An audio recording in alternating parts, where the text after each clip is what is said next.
Hello guys, welcome back to the channel. In this today's video, I'm going to show you how you can catch the jolly crab in Fish It game on Roblox Christmas update.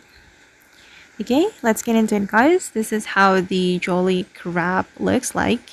And sometimes you need to catch this crab to complete the Christmas event.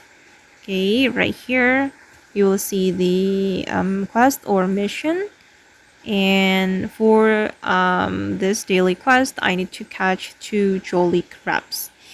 Okay, and if you want to catch this crab guys, you just need to fish right here on this fishing zone. I got my jolly crab from here guys, but it's kind of hard to get this jolly crab because this is one of the rare fish from the Christmas Island.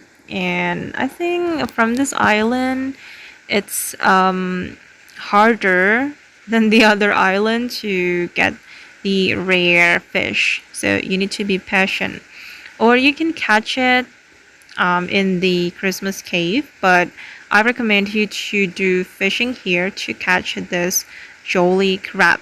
And for the road, you can use the Astral Road or the Eris Road or the Ghostfin Road rod. I mean, sorry. You need to use the best rod that you have to catch this fish because it's a rare fish. Okay. Okay guys, and that's how you can catch the jolly crab in Fish It game on Roblox. I hope this video will be useful for you. Thank you so much for watching and bye.